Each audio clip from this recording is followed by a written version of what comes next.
Dari topik pilihan kita beralih ke informasi emiten pilihan, kali ini masih di sekitar kinerja kuartal ketiga 2022 pemirsa, di mana PT Timah Tbk atau TINS berhasil mencetak kinerja ciamik di sepanjang 9 bulan pertama di 2022.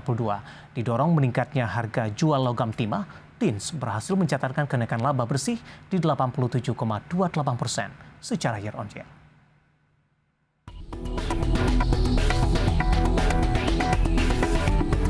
Dikutip dari keterbukaan informasi Bursa Efek Indonesia, PT Timah Persero Tbk berhasil membukukan laba bersih hingga 30 September 2022 sebesar 1,14 triliun rupiah, naik 87,28% dibandingkan periode yang sama tahun lalu sebesar 612 miliar rupiah. Sementara pendapatan TINS naik 5% menjadi 10,2 triliun rupiah, sedangkan pada periode yang sama tahun lalu pendapatan TINS hanya sebesar 9,7 triliun rupiah. Kenaikan kinerja perseroan ini didukung oleh meningkatnya harga jual logam timah, efisiensi di seluruh rantai bisnis, penurunan interest bearing debt, dan konsistennya peningkatan kinerja anak usaha segmen non-pertimahan. Laba operasi perseroan naik 26% menjadi 1,5 triliun rupiah dari tahun lalu sebesar 1,2 triliun rupiah. EBITDA naik 21% menjadi 2,2 triliun rupiah dari 1,8 triliun rupiah di waktu yang sama tahun lalu. Posisi nilai aset perseroan pada kuartal 3 tahun 2022 di 13,3 triliun rupiah, turun 10% dibandingkan posisi akhir tahun 2021 sebesar 14,7 triliun rupiah. Posisi liabilitas sebesar 6,1 triliun rupiah, turun 27% dibandingkan posisi akhir tahun 2021 sebesar 8,4 triliun rupiah. Direktur Keuangan dan Manajemen Risiko PT Timah Persero Tbk, Vina Eliani mengatakan, perseroan optimistis dapat membukukan kinerja positif hingga akhir tahun 2022. Perseroan akan terus konsisten menjalankan efisiensi di seluruh rantai bisnis, serta mendorong peningkatan kinerja anak usaha. Berbagai sumber IDX Channel.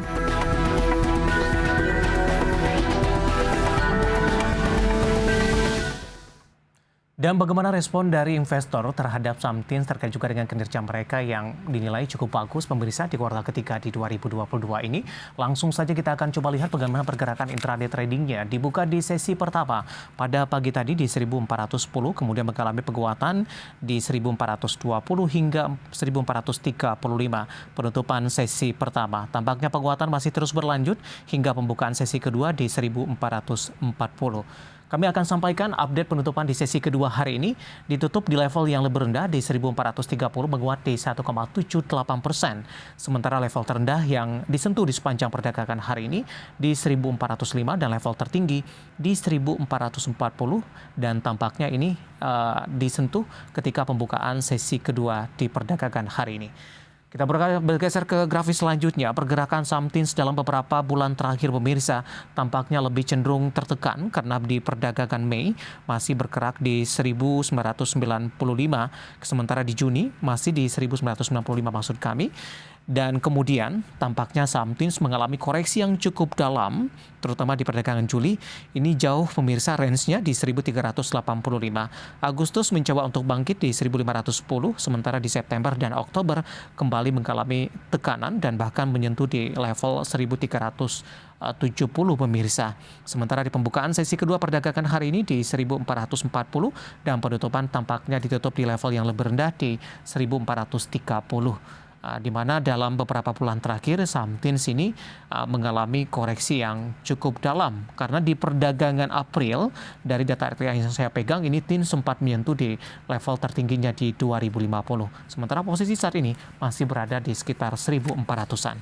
Bagaimana dari sisi valuasi pemirsa dengan beberapa indikator yang ada? Kita akan coba lihat dengan posisi price to earning ratio-nya.